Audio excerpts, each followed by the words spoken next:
Before we get into some tools for success, I want to introduce you to the Competence Charisma Four-Quadrant model. This is a model that I created to help understand the two broad skill families that are required for success in IT careers. And if you'll take a look at this model, you'll notice that in the lower left quadrant, we have people who are neither competent nor charismatic. Now let's define competence and charismatic for the purpose of this demonstration. Competence is your ability to do the technical aspects of your job, whatever it is. If you're a server administrator, it's your ability to understand Linux or Windows or Unix or whatever the server operating system is, and to set up the various services that are required. Charisma is your ability to understand, get along with, and influence people. And in the lower left quadrant are people who have no competence and no charisma. They've given up on themselves, they've given up on society, they tend to blame everybody else for their problems. They have an external locus of control. They're not willing to accept responsibility for themselves. They're what we would probably call losers. And you don't want to be in that lower left quadrant. Now, in the lower right quadrant are people who have great charisma, but no competence. These are people who are great fun to be around, but they don't bring anything of value to the relationship. In college, they were the people who were a lot of fun to party with, but they never showed up for class. Or in today's world, in an extreme case, they're a con artist. And you don't want to be in the lower right quadrant either. In the upper left quadrant are people who are highly competent, but have no charisma. The first character that comes to my mind is the fictional character Dr. Sheldon Cooper from Big Bang Theory, right? In our world, in IT, this might be that brilliant coder that you keep down in the basement and you never let them see the light of day because they're so difficult to deal with.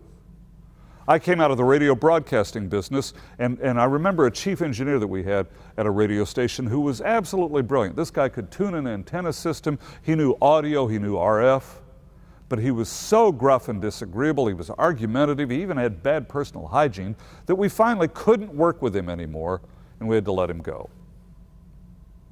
I think of great athletes who perform brilliantly on the gridiron, but when the game is over, they get in trouble with the law for antisocial behavior.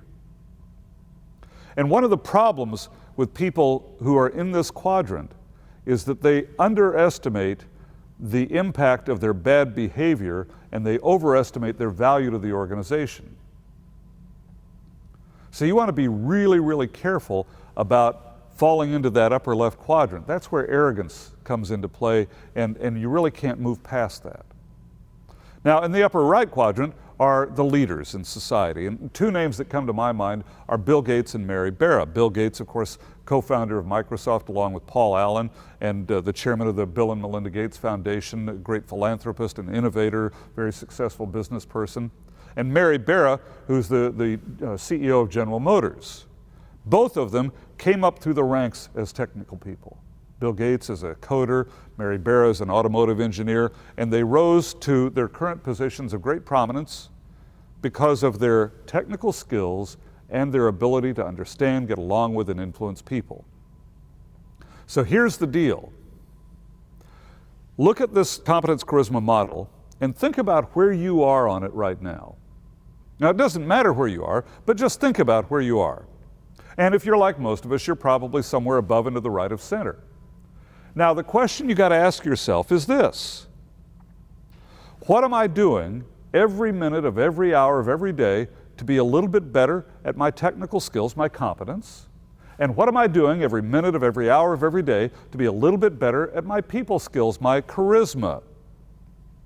And recognize that as you work on improving your competence and your charisma, you're occasionally going to backslide, to paraphrase John Wesley. And you're going to fall down. You're going to drop the ball on something. You'll misconfigure some device. It'll happen.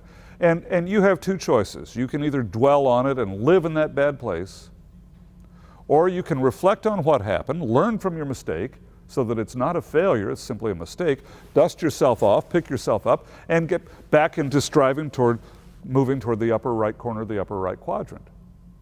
And that's how you use this. Now, the other thing that you need to know about the Competence Charisma Four-Quadrant model is that as soon as you get to the upper right corner of the upper right quadrant, guess what happens? It moves. And so forgive the cliche, but this is not about the destination. It's about a journey of continual self-improvement. And in his book, One Small Step Can Change Your Life, The Kaizen Way, Robert Maurer talks about this process of continual self-improvement. Always striving to be a little bit better today than you were yesterday and a little bit better tomorrow than you are today. And that's one of the things that differentiates the people who operate at this level from the people who operate at this level. You want to be great, make a commitment to continual self-improvement.